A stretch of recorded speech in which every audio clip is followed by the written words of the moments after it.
J'ai lancé ce podcast avec une idée simple.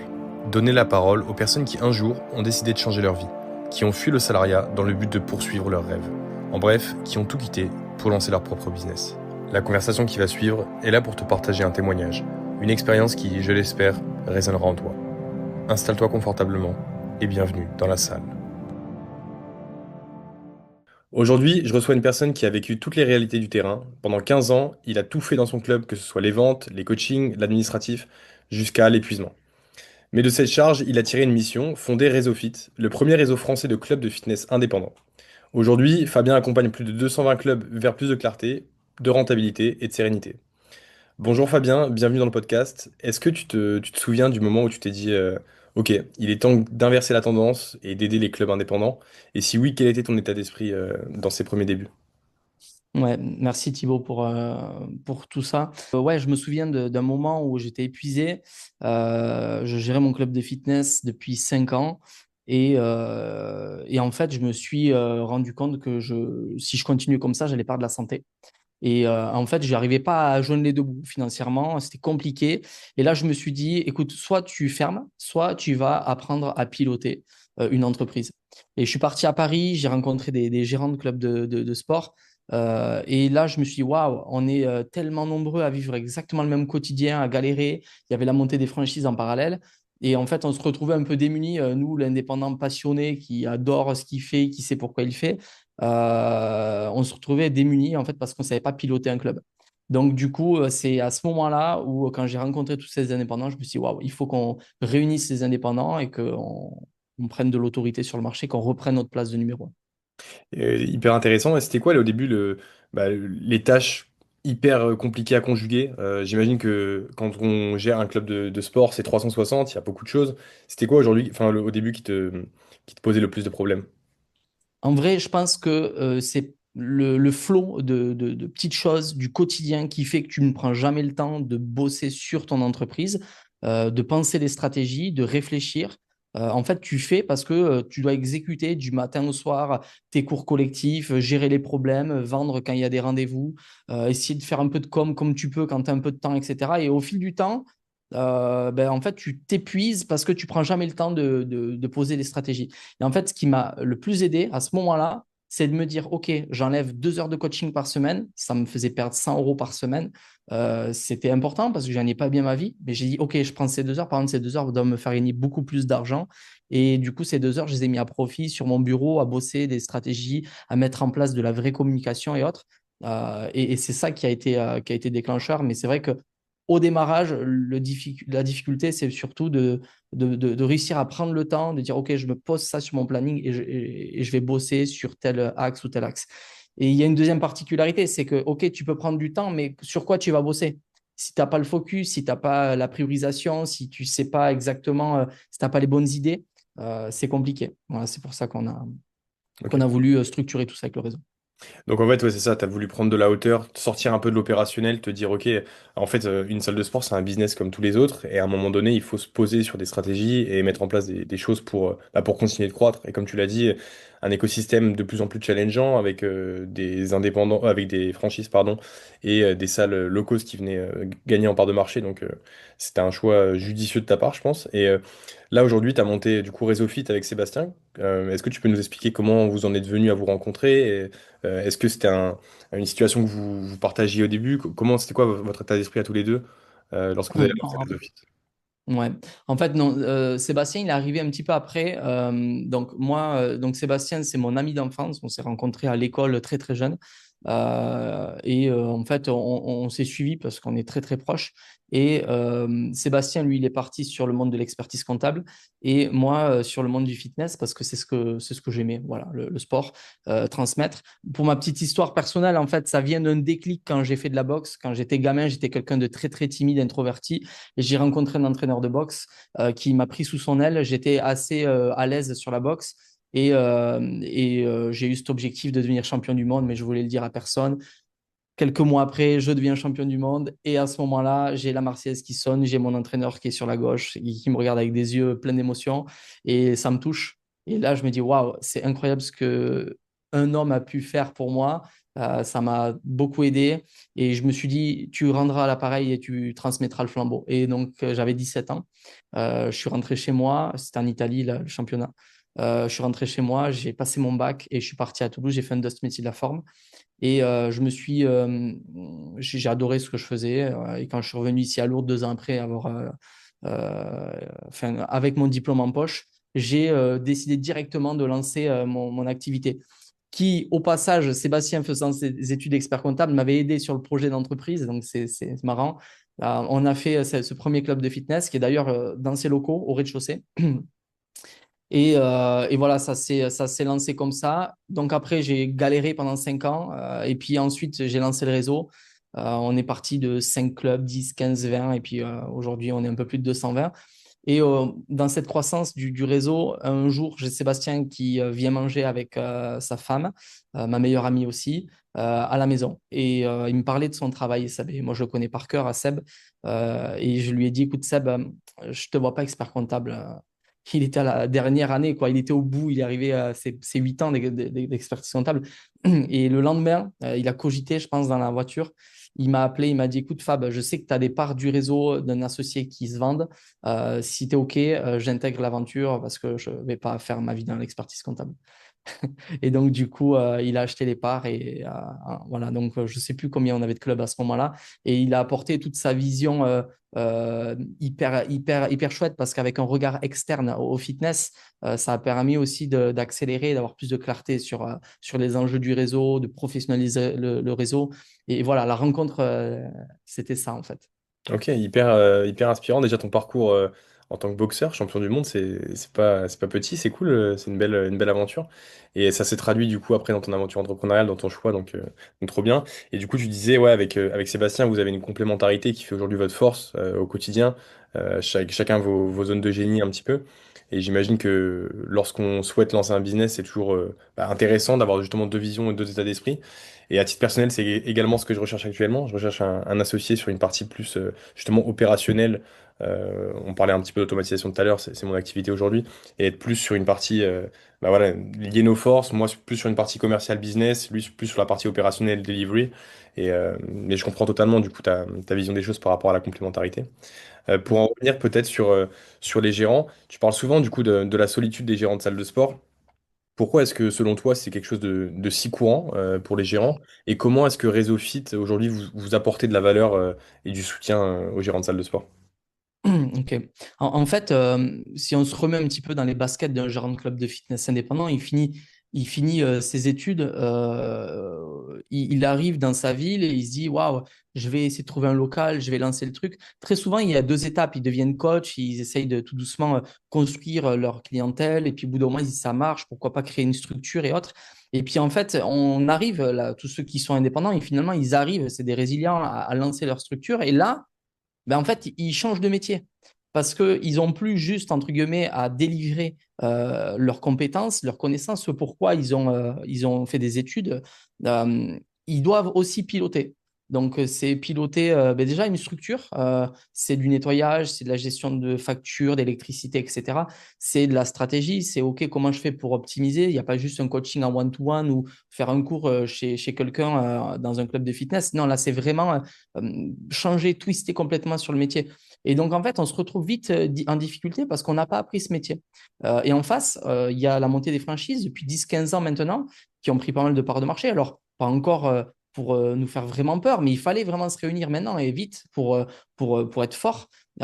Et donc, du coup, eux, ils arrivent avec une autre casquette. Ce sont souvent des chefs d'entreprise ou des investisseurs.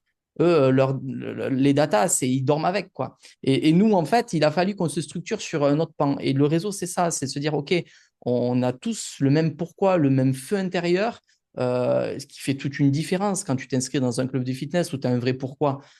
Tu vas être connu par ton prénom, tu vas avoir un gérant qui, des fois, a un peu le syndrome de l'imposteur. Donc, souvent, il donne trop, mais il ne fait pas augmenter les prix. Alors, ça, c'est un défaut, hein, vraiment.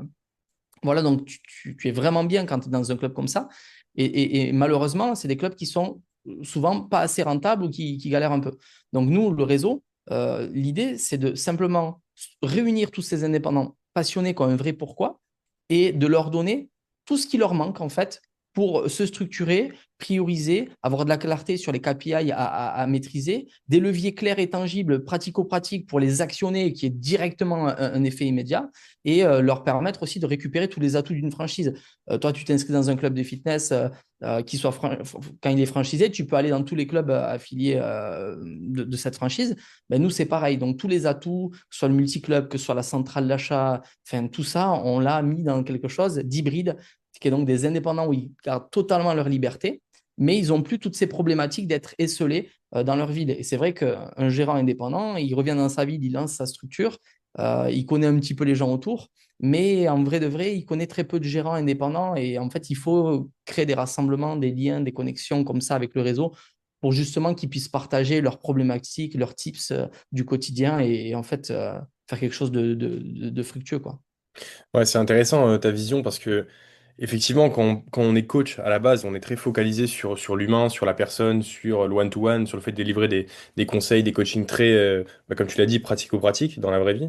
Mais on n'est pas du tout formé à monter une boîte et tous les enjeux qui vont avec. Et c'est vrai que c'est intéressant de venir combler un peu cette lacune-là avec peut-être des cours éducatifs. Alors, je sais pas comment vous fonctionnez concrètement chez ResoFit, mais venir donner de la valeur grâce à ça.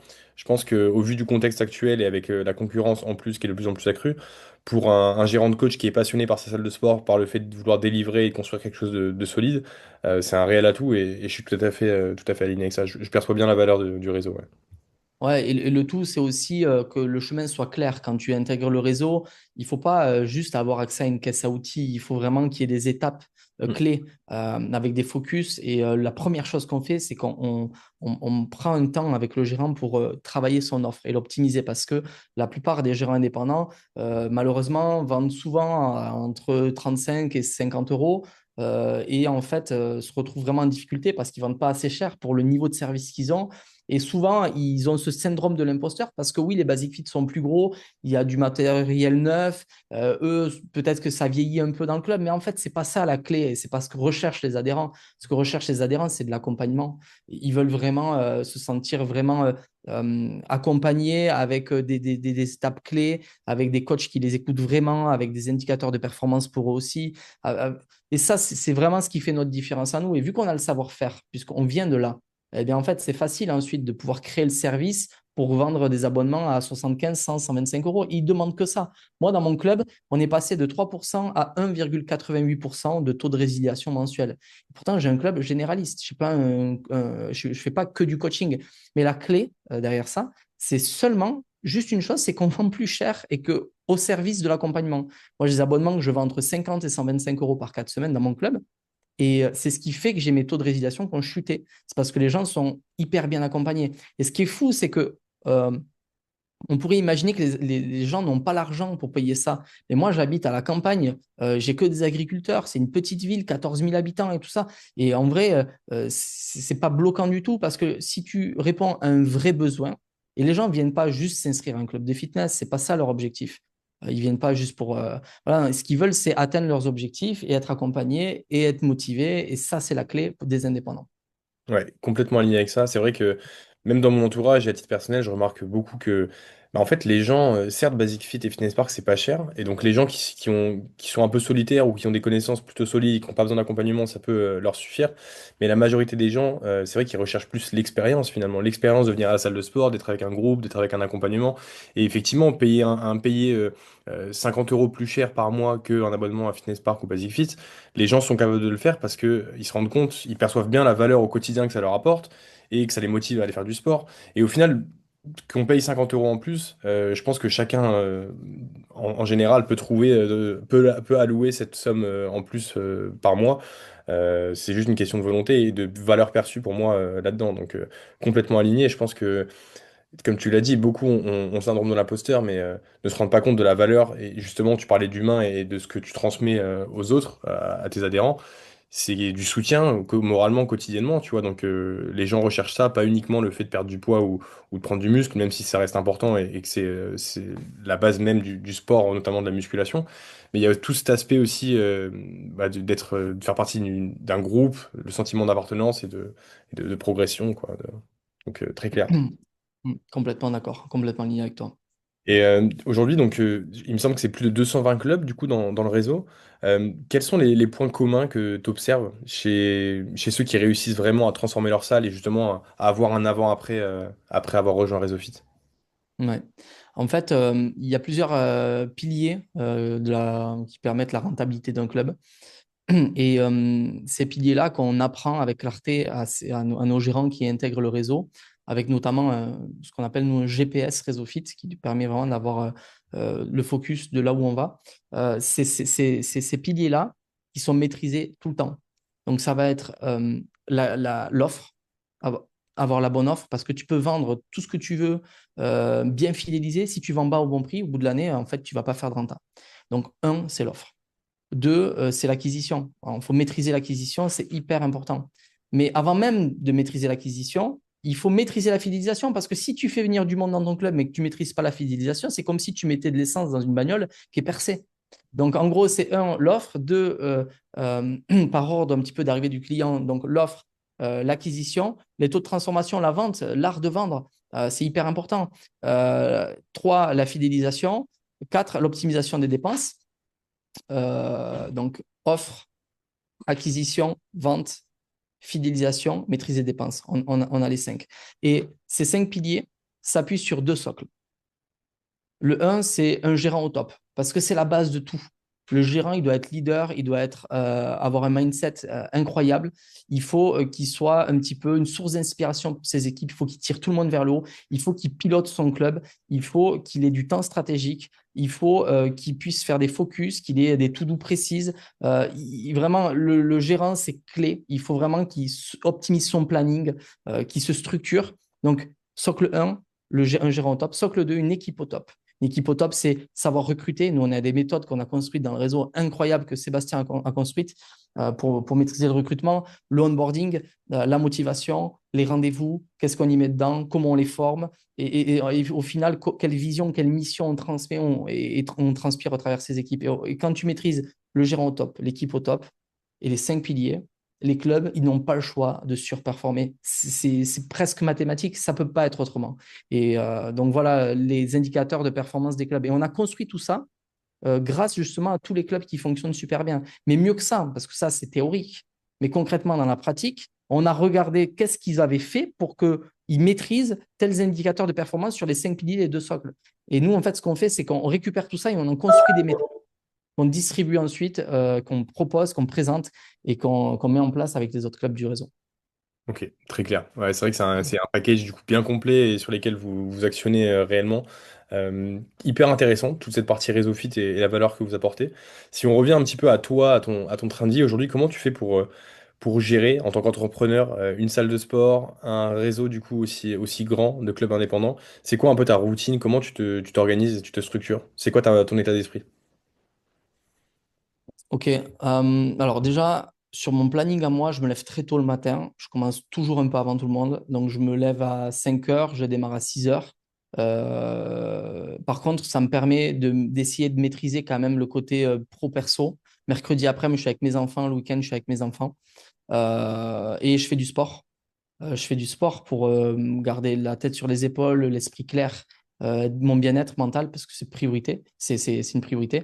Et ensuite, dans ma structuration des journées, j'ai construit au fil des années une équipe autour de moi, justement avec ces méthodes de recrutement et autres, qui me permet de déléguer un maximum des choses que je préfère déléguer.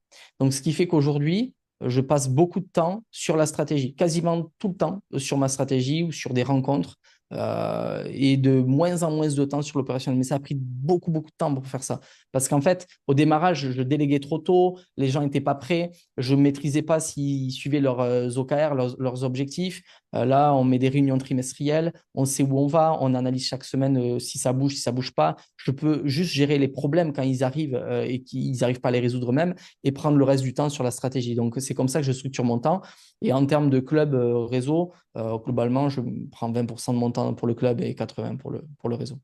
Ok, intéressant parce que c'est vrai qu'on a souvent l'image de l'entrepreneur un peu qui se fait tout seul, la success story, etc. Mais on se rend vite compte qu'on est toujours bien entouré et c'est un aspect important. Je pense que tu soulignes là le fait d'avoir une équipe solide. J'ai interviewé il y a 2 semaines Pauline Tranchant qui du coup elle a 6 franchises, mais c'est sur un autre secteur, c'est sur l'électrostimulation. Et elle expliquait justement que, bah, en fait, son succès et le succès de ses clubs, ça réside beaucoup aussi dans le fait d'avoir une équipe solide, bien organisée, disciplinée et avec qui les liens sont très bons, tu vois. Et est-ce que peut-être tu peux nous donner des... Alors, tu vas pas nous délivrer tous les secrets de Réseau mais peut-être des astuces ou des points clés, des techniques que tu as pour t'assurer de recruter les bonnes personnes et de le faire au bon moment. Tu parles de recruter des personnes de ton équipe, c'est ça, Ouais, en tant exactement. qu'employé? Exactement. Ouais. En fait, la méthode de Sébastien s'appuie sur plein de choses. Et dans les stratégies, tu as par exemple prendre le temps de rédiger une fiche de poste. Parce que quand tu es gérant de club, souvent, un recrutement, tu le fais un peu à main levée parce que tu as entendu et puis tu viens et en fait, tu recrutes à l'émotion. Mm. Et moi, je l'ai fait plein de fois. Je me suis planté, mais plein de fois. Et en fait, l'idée, c'est de créer des scorecards avec des questions précises que tu poses à tout le monde et des points que tu vas attribuer. Ce qui fait que et tu vas avoir des points pour la partie compétences et techniques et des points sur la partie plutôt humaine. Et après, ben, ça te permet d'avoir une base solide sur laquelle tu as vraiment une base de comparaison. Et c'est vrai que, ben, en fait, ça, c'est un point de recrutement qui est absolument clé. C'est aussi la manière dont tu rédiges une fiche de poste. C'est cette capacité aussi derrière de prendre 5 minutes pour appeler la personne avant même le rendez-vous, pour la préqualifier, parce que sinon tu perds du temps à faire des rendez-vous pour rien. J'ai encore plein de tips, mais je pense que Seb va pas être content si je donne tous les tips. Mais en vrai, la méthodologie, elle est incroyable. Elle est incroyable. Et en fait, c'est pas que tu donnes zéro chance tu sais pas que tu mets les chances de te tromper à zéro, c'est que tu limites au maximum le risque de te tromper. C'est juste ça, tu le limites au maximum. Tu peux toujours te tromper parce que on reste des êtres humains bourrés d'émotions, on fait beaucoup des choix avec l'émotion. Là, l'idée, c'est de structurer et de réfléchir en amont avant de faire le rendez-vous. Mais la clé de tout ça, c'est bien de recruter. Mais c'est hyper important de hyper bien onboarder. Anthony Bourbon, il dit souvent, moi je recrute vite, par contre je licencie vite. Et surtout pourquoi? Parce que des fois, sur le papier, les gens paraissent super. Tu as la scorecard qui est nickel, il n'y a pas eu aucun red flag, etc. Tout parfait. Mais en fait, sur le terrain, ça n'avance pas, ça trouve pas de solution. Alors que des fois, sur le papier, c'est pas bon, alors que sur le terrain, ça explose tout. C'est des machines de guerre et on ne les aurait pas pris si jamais, enfin, on les aurait jamais eu si jamais on n'avait pas été outre tout ça. Donc, il n'y a pas vraiment de vraie méthodologie. Moi, aujourd'hui, je sais que je préfère avoir quelque chose de structuré et limiter un petit peu la casse parce que je sais que d'avoir une bonne personne, ça fait gagner du temps, mais d'avoir une mauvaise personne, c'est dramatique. Ça fait perdre beaucoup d'énergie, de temps aux gérants. Voilà. Et pour ça, il faut bien recruter, super bien onboarder, parfaitement motivé, s'aligner aux besoins de la personne parfaitement pour la garder longtemps, quoi. C'est hyper important et se remettre en question sans cesse. Tu vois, là, il y a encore peu de temps, j'ai une personne de mon équipe du club ça faisait 2, 3 jours, elle n'était pas bien et elle est venue me voir d'elle-même. Je n'avais pas compris. Je lui ai fait une promesse que je n'ai pas tenue et je ne me suis pas rendu compte. Et elle est venue me voir et j'ai rectifié de suite. J'ai dit, putain, désolé, c'est de ma faute, tu as raison. Et je rectifie. Ok. Hyper intéressant. Et c'est vrai que cette notion de venir scorer, mettre un peu des chiffres sur tout cet aspect émotionnel, parce que le recrutement, comme tu l'as dit, c'est très émotionnel. On peut avoir des bons feelings avec des personnes, mais peut-être que le feeling entre humains passe bien, mais sur la partie pro, bah, pas forcément. Et c'est intéressant cette notion de mettre des scores et de mathématiser un petit peu tout ça pour revenir sur de la structure et plus de rationalité. Donc, très intéressant cette méthodologie-là. On va pas du coup déballer tout l'aspect de ta méthode, de la méthode de Sébastien, mais c'était pour avoir un ordre d'idée un peu de comment on structure ça. Et en fait, ça permet de voir aussi que oui, on est des salles de sport, oui, on fait de l'humain. Enfin, je dis on, je m'inclus pas dedans parce que j'ai pas une salle de sport, mais dans ton raisonnement. Mais, euh, mais on est capable aussi de venir structurer de manière ultra précise. Et comme tu dis, après, l'idée, c'est pas d'être impartial, mais c'est d'avoir des bases solides pour ensuite bah, justement avoir cette touche d'humain. Donc en se basant sur, OK, la scorecard est bonne, maintenant on va discuter un peu d'humain et puis voir si c'est une personne qui pourrait fitter. Donc hyper Ouais, intéressant. mais le plus important, c'est qu'en fait, des idées, il y en a beaucoup, du travail théorique, il y en a beaucoup, mais en fait, de passer de l'idée à la pratique, à le mettre en place et à prendre le temps vraiment de se dire, OK, sur mon planning, je prends 1 heure, et moi aussi, je vais me préparer ma scorecard. Qui le fait ça? personne ne le fait. Et je suis persuadé que beaucoup de personnes qui nous entendront demain vont dire, ah putain, ouais, c'est intéressant, mais combien d'entre eux vont vraiment passer à l'action? Et la clé, elle est là, la clé. Elle est là. Et tu vois, Seb, il me disait, moi, ma force, il parlait de moi, il me dit, toi, ta force, Fab, c'est que tu passes à l'action. Tu as un truc, de suite, tu le mets en place. Mais et franchement, si tu fais pas ça, ben, tu fais comme tout le monde, tu avances moyennement, quoi. Tu fais même pas du tout, en vrai. C'est intéressant parce que ce phénomène-là, on le remarque dans énormément de choses. C'est pour ça que, par exemple, le contenu motivationnel fonctionne bien, en général sur les réseaux. Ça crée de la dopamine, donc les gens se disent, ah ouais, c'est vrai, c'est une bonne idée, il faut que je fasse ça. Et au final, les gens qui passent à l'action, il y en a très peu, et très peu qui vont changer leur vie. Et c'est un peu pareil sur ce schéma-là, donc c'est vrai que les actions, il y en a plein. Et c'est comme ça me fait penser au fait, il y a beaucoup de gens bon, qui peuvent, quand tu lances un projet entrepreneurial, qui te disent, tu devrais pas trop en parler, on va te piquer l'idée, etc. Mais en fait, je trouve qu'en parler, c'est hyper intéressant parce que toi, ça te permet de remettre aussi en question et d'avoir le point de vue des autres, même si parfois c'est bien aussi de garder ta ligne à toi.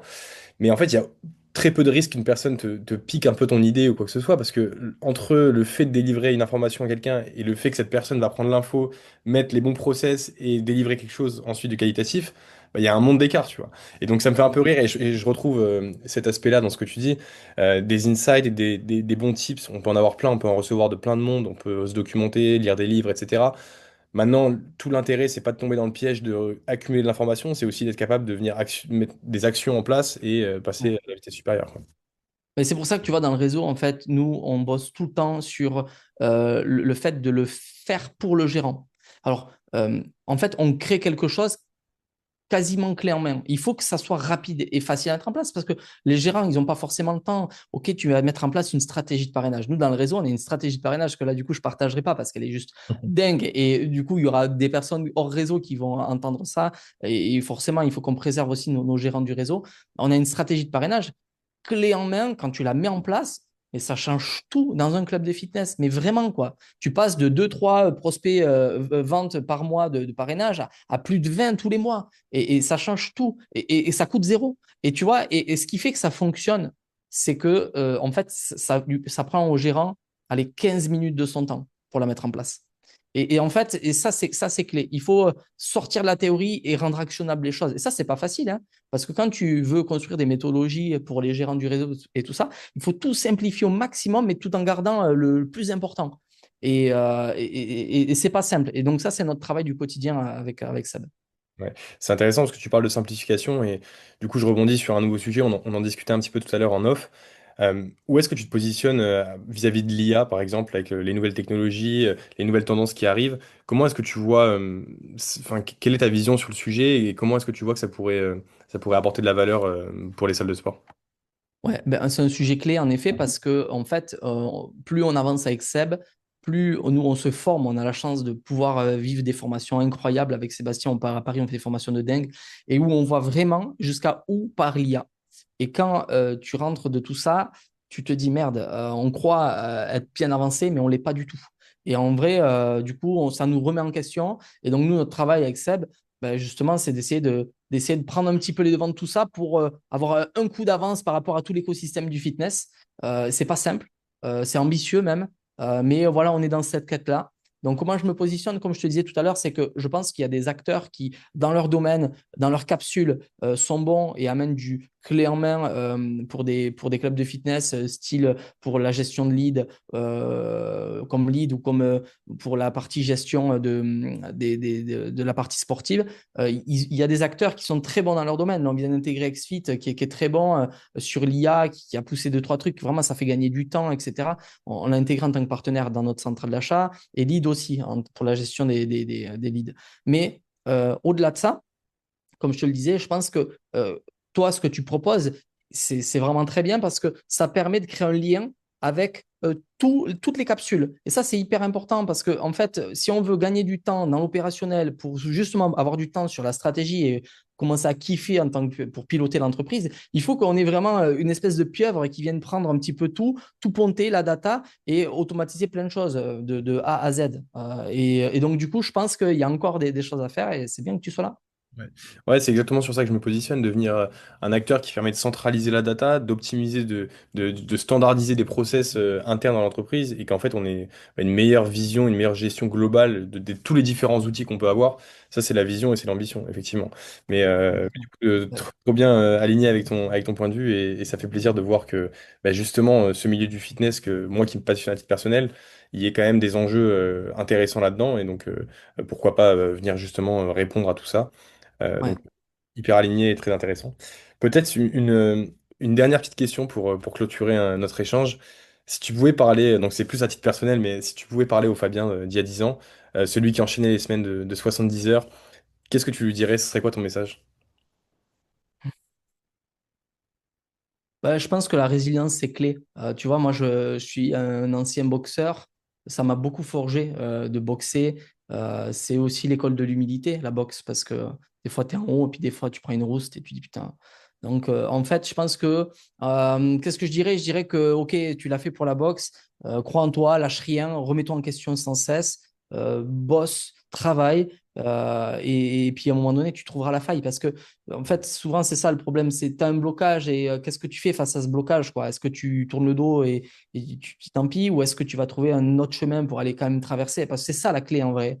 Tu sais, je vais peut-être pas bien le ressortir, mais globalement, tu as deux types de personnes. Tu as la personne qui est opportuniste, le côté positif, hein, mais qui, dans la difficulté, va voir toutes les opportunités. Et tu as la personne qui, au contraire, dans l'opportunité, elle va voir toutes les difficultés. Et ça veut dire beaucoup parce qu'au final, quand tu gères ta vie, ben en fait, soit tu trouves des solutions et t'avances. Et je pense qu'il y a peu de personnes qui sont dans cet état d'esprit et ça se conditionne. Soit c'est l'inverse et même sur une opportunité, au final, tu vois des problèmes, quoi. Et donc, tu t'en sors pas. Donc, qu'est-ce que je lui dirais à moi d'il y a quelques années en arrière? Je dirais, ben, je sais pas ce que je dirais en vrai. Je dirais, ouais, boss, sois résilient, trouve des solutions. Mais en fait, c'est mon état d'esprit. Donc, je sais pas si je dirais ça parce qu'au final, c'est moi, puisque je suis arrivé là aujourd'hui. Euh, non, je sais pas ce que je dirais en vrai. Peut-être que Je tu sais avais pas des vraiment de doutes, solution. peut-être que tu avais des doutes à l'époque et au final, bah, peut-être lui faire passer un message en lui disant comme tu lui as dit, il continue et tu es sur la bonne voie et ça le fera. Ouais. Non, en vrai, j'ai pas trop de doutes. En fait, pourquoi? Parce que j'ai pas brûlé les étapes, je pense. J'avais mon focus, c'était ouvrir mon club. Une fois que ça s'était fait, après, j'avais un second focus. C'était OK, maintenant, je veux quand même gagner de l'argent pour vivre bien et de ma passion. Et puis après, c'était troisième focus et ça s'est fait progressivement. OK, on va réunir les indépendants. Et là, voilà, et au fil du temps, voilà, donc ça s'est fait étape par étape. Donc, j'étais pas trop stressé. Voilà, donc voilà. Hyper intéressant. Et c'est vrai que tu disais, face aux difficultés, il y a deux types de personnes, celles qui abandonnent et celles qui trouvent des solutions. Mais c'est vrai que dans ce qu'on remarque, la majorité des gens, pour la majorité des gens en tout cas, c'est plus facile d'abandonner que de trouver des solutions et de se confronter de se remettre en question et d'essayer d'aller de l'avant.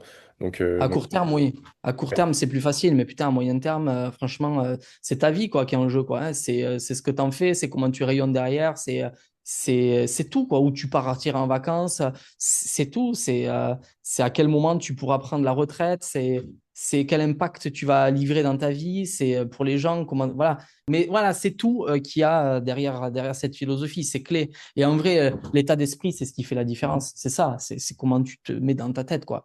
Rencontrer des personnes inspirantes, parler avec eux, parler avec des gens qui ont fait ce que toi tu veux faire, ouais, c'est clé. Ça te débloque pas mal de trucs dans la tête, quoi. bah écoute, merci beaucoup Fabien. Je pense qu'on a fait le tour, on a abordé pas mal de sujets. C'était super intéressant. Franchement, j'ai pris une petite claque de management et d'ambition là. C'était trop bien. J'espère que c'est pareil pour nos auditeurs et que ça leur a plu. Je te remercie encore une fois pour ta disponibilité et pour bah, du coup l'impact que tu as mis dans le podcast et dans ta façon de répondre. C'était super intéressant et merci beaucoup. Bah écoute, avec plaisir, merci à toi et puis à très vite. Ciao.